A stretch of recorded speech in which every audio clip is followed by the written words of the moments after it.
I'd suffered with mental health problems my whole life, but I didn't know what it was because I never had no education on the matter. And it wasn't until after the Klitschko fight, a very massive high, then I had to have a even worse low, lowest low that anyone could ever have. I'd wake up and I think, why did I wake up this morning? This is coming from a man who had everything: money, fame, glory, titles, a wife, a family, kids, everything. But I felt as if I had nothing. I felt there was an empty, gaping hole that was just filled with gloom and doom, and it just was one bad thing happened to me after another. It's quite a complex situation, really, because I've always suffered with anxiety and depression all the way through my life, or just at different times, different parts. But I always had a goal of becoming heavyweight champion of the world, and I always put it to the back of my mind. I had a lot of trauma go on, like during the process of becoming champion. I lost like uncles who were close trainers, and lost children at birth and stuff like that. And I put it all to the back of my mind because I didn't want to think about it. I never had time to think about it at that time. I was too focused on achieving my goals. I was depressed as depressed could be on a daily basis. And I'm thinking, why am I feeling like this? I don't have no reason to feel like it. Some people will say, oh, well, it's attention seeking or whatever.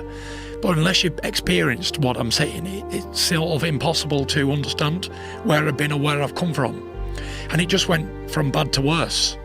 I hit the drink heavily on a daily basis. I hit the drugs.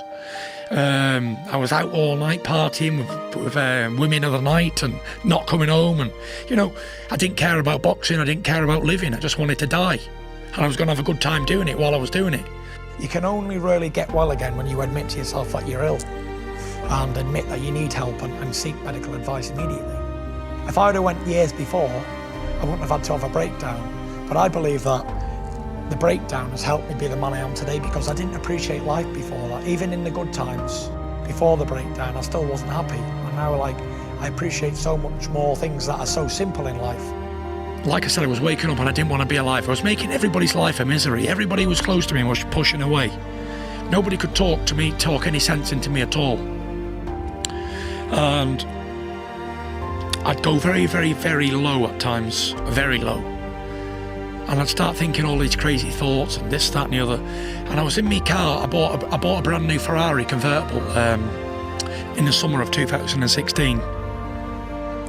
And I was in it and I was on the highway. And there's a strip of the highway where I am.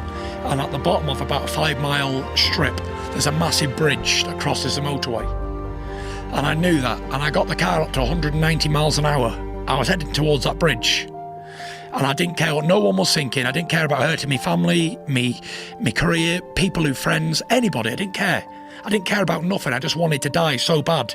I give up on life. And just as I was heading towards that bridge at 190 in this Ferrari, it had crushed like a Coke can, by the way, if I'd have hit it.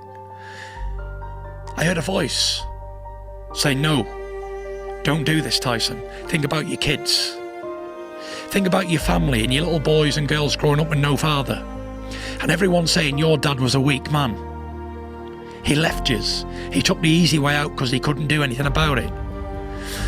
And before I turned into the bridge, I pulled on the motorway and I was shaking. I could feel myself shaking, and I pulled over and I was all nervous and didn't know what to do. I was frightened and I was so afraid. And I thought, that day, I'll never, ever, ever try or think about taking my own life ever again. Lost a lot of weight, 135 pounds. It was hard work. I finally got there in the end, and you know, I only come back because Deontay Wilder made me do this. He told me I couldn't come back, I was too fat and I was finished. So he gave me the motivation to come back. Not one of the current heavyweights at the moment could ever be considered the man of their era unless they beat me. Everyone's anticipating what it's going to be like. Does Tyson Fury still have it? Has he lost all his movement? Has he lost his speed and reflexes? If I was 39 then, yeah. You could say he probably passed it. But at 29, I'm still in the prime of my life. I was lineal heavyweight champion of the world, won all the belts, and I had a lot of time off, 2.5 years, and a lot of people said I'd never, ever, ever return. Because to lose that much weight, and to come from where I've come from, I had mental health problems, alcoholism, addiction to drugs, everything you can think of, I've been there and done it. Never been as happy as I am now. I believe that once you've got mental health problems, they never go away. You just learn to manage them, maintain. But I've got a good method now of managing my life and doing what I know is going to keep me well, and that's training and being around positive people and being positive myself and giving positive vibes off and trying to help others as much as I can.